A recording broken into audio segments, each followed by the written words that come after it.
I finally got that fixed. So today we are going to be doing art hacks for artists. So not everyone has mixing trays. This one I've had paint after paint and all this.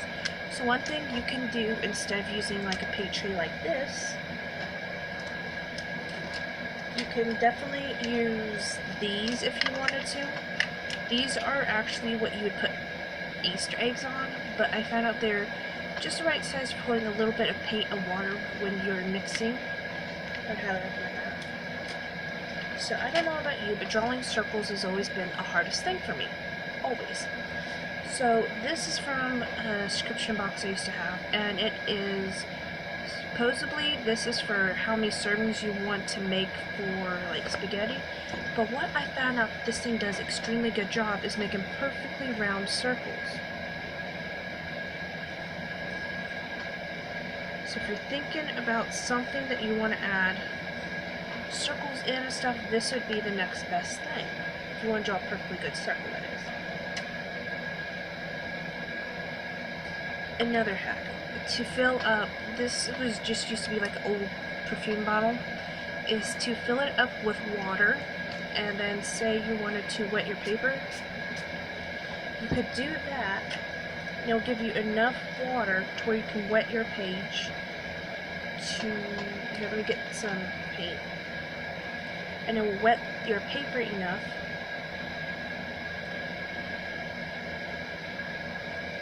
it will give the paper enough wetness so that you can do your watercolors, and then if you need more, you can just spritz, and it will definitely help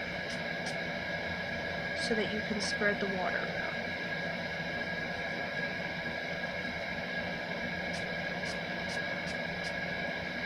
It definitely helps you can spread the paint around and stuff, and this is really helpful if you don't, it definitely is helpful if you're like traveling and stuff. This is definitely a very good way to keep water on you when you're watercoloring and stuff, so I would highly recommend it.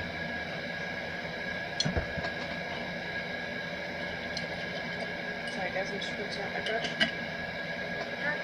Another hack that's really essential, well, I mean, it's not like essential, but for me it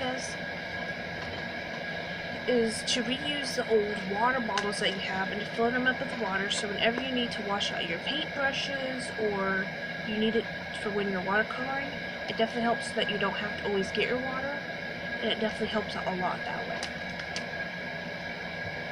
Another tip, say you're watercoloring but you want nice cream crisp lines, to definitely take some painter's tape and lay it down. And this can actually, the weird thing about painter's tape is it's not good for just adding this nice clean lines, it can even erase, say you want nice clean crisp edges. All you would need to do is to stick your tape down, paint as you would paint whatever picture you have, and then when you lift it up, you'll have a nice clean crisp edge.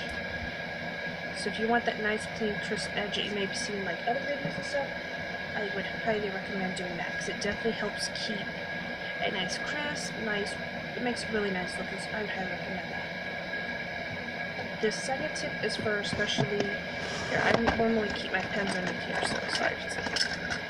So this tip is definitely for us artists who use dip pens and stuff, is you can use rubbing alcohol, but these are just regular old alcohol swabs. These do extremely wonders in cleaning off around the nib after you're done inking and stuff. These help keep your pen nibs nice and clean so that they will last longer and you can use them longer. So I would highly recommend that.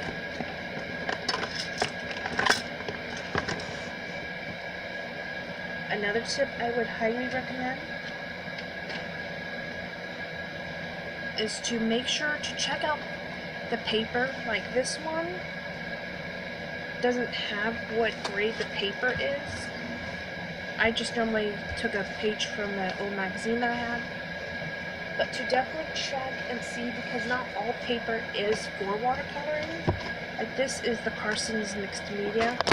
Sorry guys, I'm going to take this down. So this says for pencil, pen, marker, acrylic, watercolors. So this is 90 pounds / 160. So the thing is I did use this for watercolor, but it wasn't very thick enough. So I went to go see if there was other kinds that they had.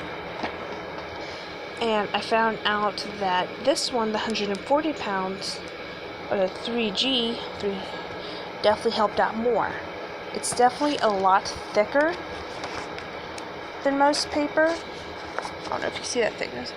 It's definitely a lot thicker and definitely a lot easier when you are using it for watercolors. So I would highly recommend that. Yeah, that is all for art tips part 1. I'm going to do part 2 in a little bit. I do have a lot of plans for tonight that I have to get done, some personal stuff. I will try to upload more, and tomorrow's video is going to be all about the haul and stuff. So I guess see y'all tomorrow. I hope y'all have an amazing day, and love y'all.